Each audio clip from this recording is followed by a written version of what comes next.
네, 반갑습니다, 여러분.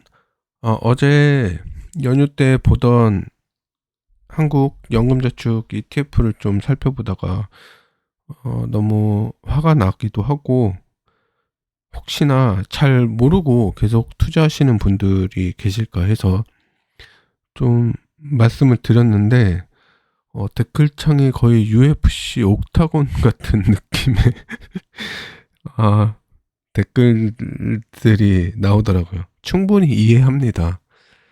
사실은 제가 미국 주식은 어, 굉장히 잘 알지만 한국 주식은 사실 굉장히 오래전에 투자했어서 잘 몰랐다가 작년부터 연금저축 펀드를 하기를 시작했어요. 너무 연말정산을 하면 세금을 너무 많이 떼서 그 부분이 사실 좀 기분이 나빠서 조금 공제를 해보자 하는 느낌에서 시작을 했는데 이 도무지가 어제 봤던 것처럼 정말 말도 안 되는 이런 ETF들로 가득 차 있어서 한번 좀 다뤄야겠다 해서 어제 말씀을 드린 건데, 사실 어제 뭐 그 정도도 굉장히 순한 맛으로 말씀드린 거예요. 재무제표까지 보여드렸으면은 여러분들 정말 깜짝 놀라셨을 거예요. 도대체 한국에서 손꼽히는 대기업의 재무제표가 넷 프로핏 마진이 순이익이 마이너스가 수년간 누적되고 있는 그런 재무제표를 저는 본 적이 없어요. 정말 깜짝 놀랐어요.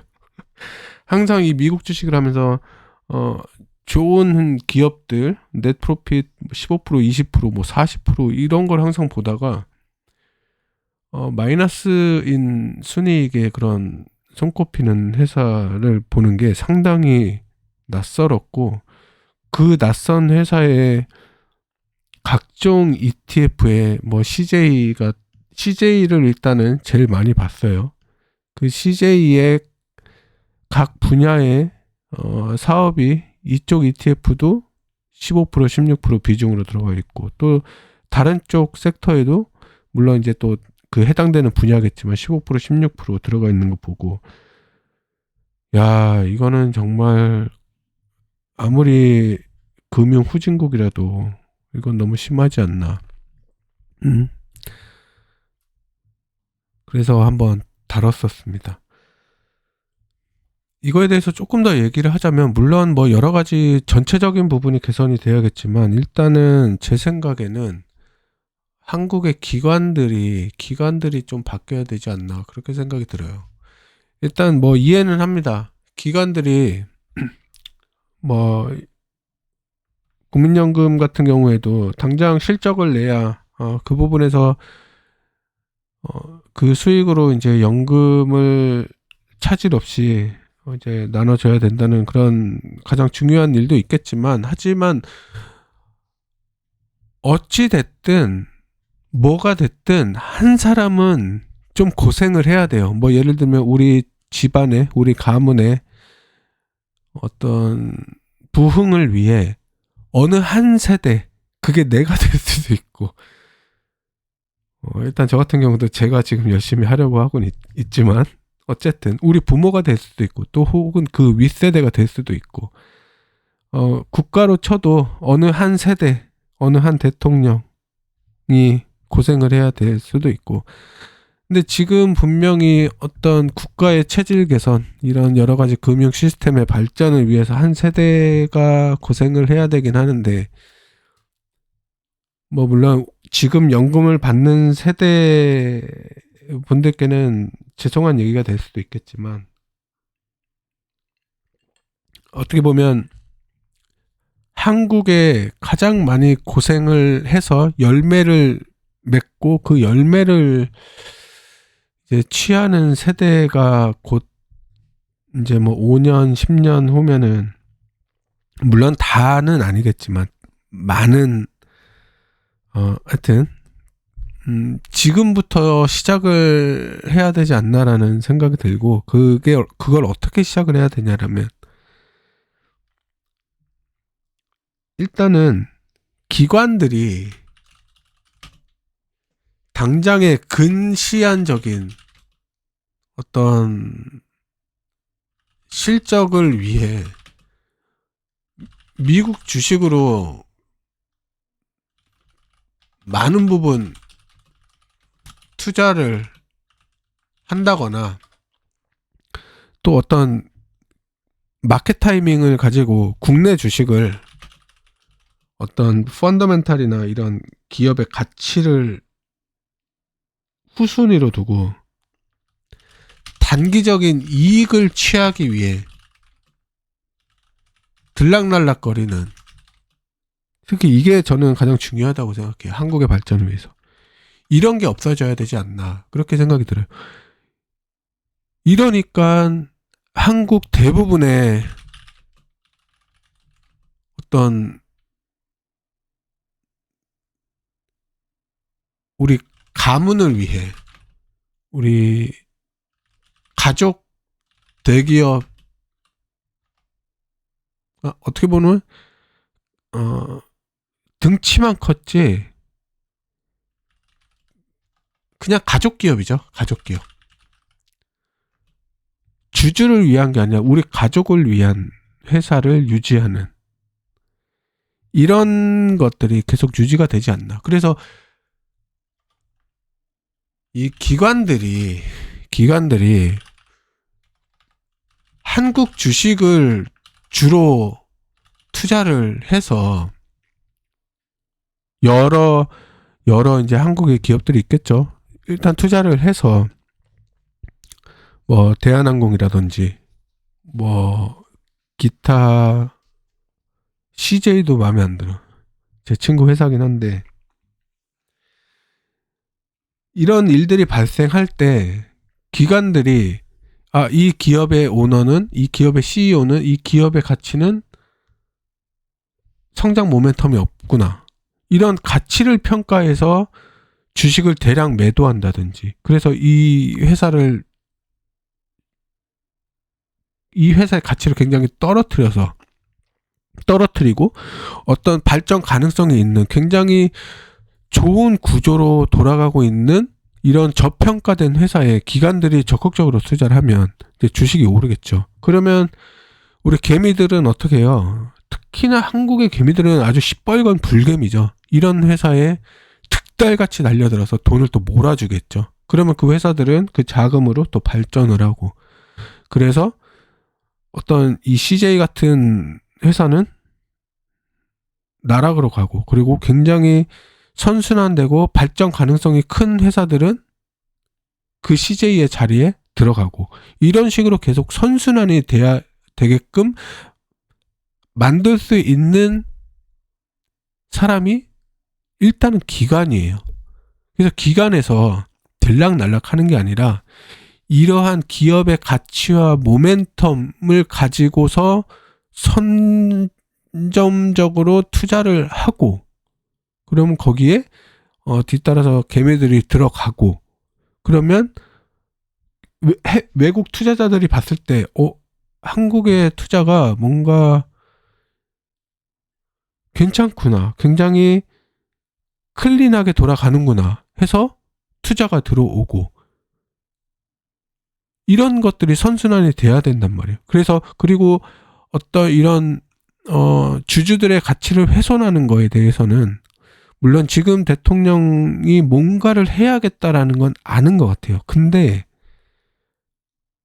방법을 전혀 모르는 것 같아요. 방법을. 물론 그 하고자 하는 마음은, 하고자 하려는 거는 굉장히 중요합니다. 아예 안 하는 것보단 나으니까. 근데 다만 이 본질을 좀 최대한 접근을 할 줄 알아야 되는데, 그 부분에 대해서는 좀 아쉬운 것 같아요. 그래서 본인이 대통령이 다 슈퍼맨이 아니죠. 다 잘할 수는 없죠. 다만 본인이 이걸 이렇게 해야겠다라는 생각이 있으면 그 부분에 대한 전문가를, 어떤 위원회를 만들던가 이렇게 만들어서 그 부분에 이제 뭐 예를 들면 뭐 윤재성 CIO라든지, 영국의 총리는 골드만삭스 출신이 됐잖아요. 그런 것처럼 그 분야에 정말 프로페셔널한 사람을 앉혀서 제도적으로도 뒷받침을 하고 어떤 미국의 주주를 위한 위원회가 있듯이 어떤 말도 안 되는 일이 있으면 이것들이 국가가 소송을 걸어서 브레이크를 거는 이런 서포트를 해준다라면 저는 정말 충분히 한국 주식시장이 잘 돌아갈 수 있다라고 생각을 합니다. 근데 이 부분이 전혀 안 되고 지금 생뚱맞게 뭐 세금을 어떻게 한 해 만에 이거는